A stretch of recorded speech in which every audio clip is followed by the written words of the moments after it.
It's a woman's turn. I don't want to neglect everybody here right here in the back. This young lady in the purple here. Go on. Thank you, sir. My name is Juby Peacock. I'm from Botswana. Yeah. I want to ask a question about balance and responsibility. Yeah. I've watched how you have led in your presidency with your wife, Michelle Obama, with your family life in the public squares, and how you've managed to have balance between your public office and your home. And I believe charity begins in the home.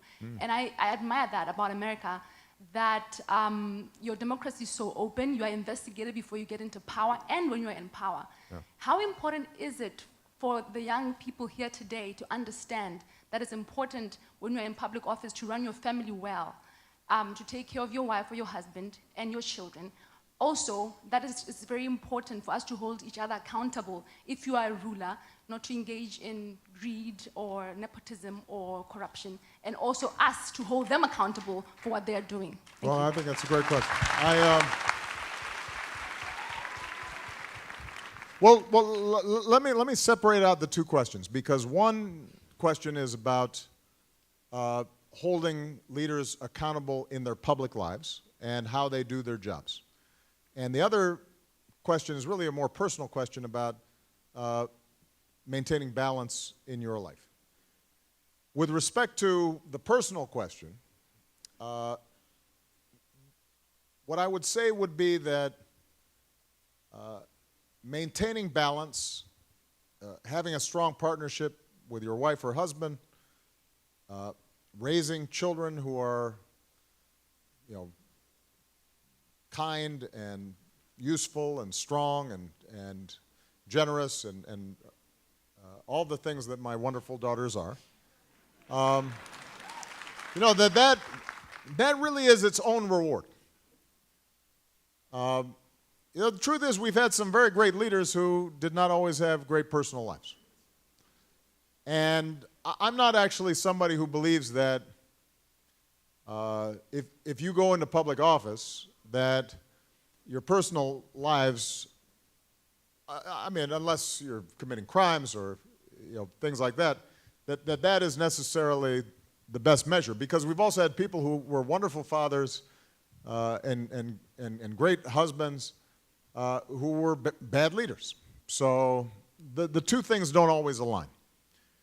For me, the reason that it's been useful for me to maintain that balance is because I think it's grounded me. It's given me a sense of perspective. It's allowed me, during the course of my presidency, when things aren't going so well, to remember that I have this beautiful family and this wonderful wife. And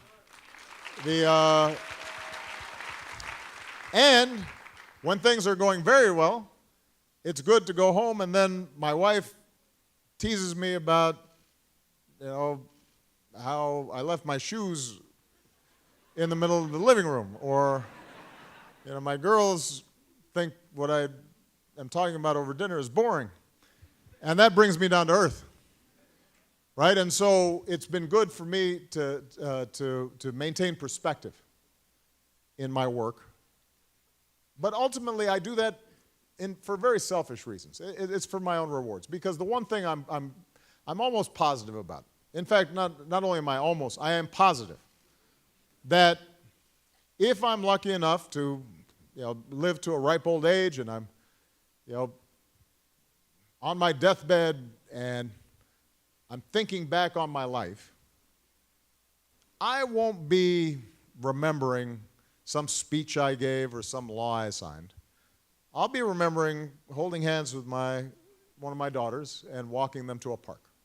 That will be the thing that is most precious for me. So that's on the private side. Now, on the public side, what I would say is that although not perfect, the United States is actually pretty good about holding its leaders accountable. Part of that has to do with freedom of the press. Part of it has to do with our separation of powers, so that it's not one person in charge of everything, but even the President of the United States is subject to the Constitution.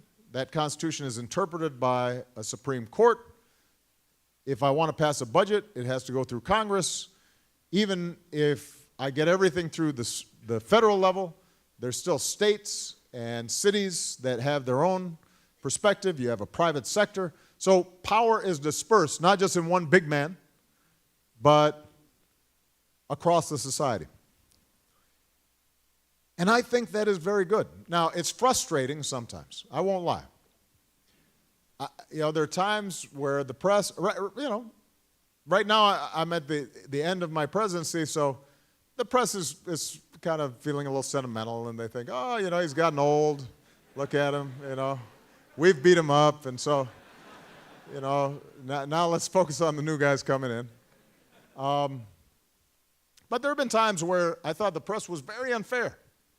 And I'd open up the newspapers like, what? And I'd start arguing.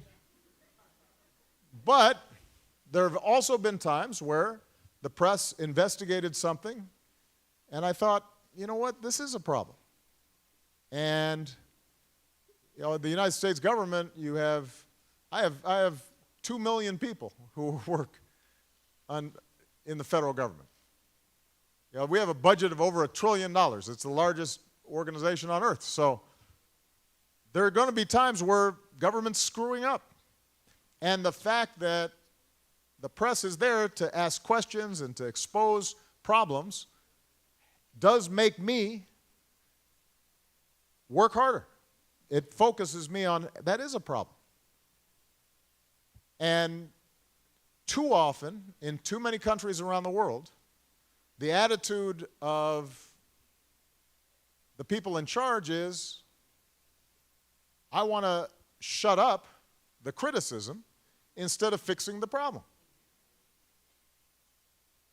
And that is not good for the people, and in the end, it's not good for the president, the prime minister, those in charge. Because over time, what happens is you just hear what you want to hear. It's as if, you had a doctor who, whatever the checkup, he just kept on telling you, you're fine.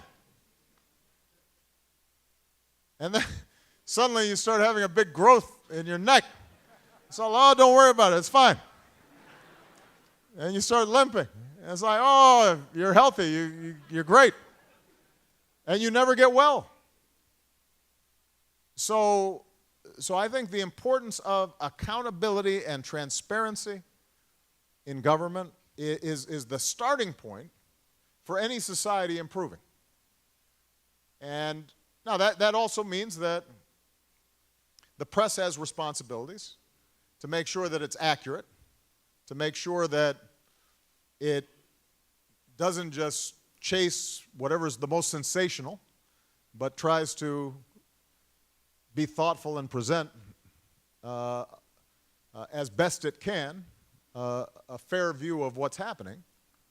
But in the end, I'd rather have the press err on the side of freedom, even if sometimes it's a little inaccurate, than to have the person who is governing the country making decisions about who's wrong and who's right and who can say what and who can publish what.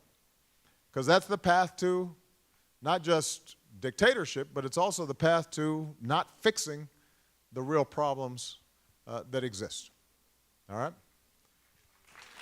Okay.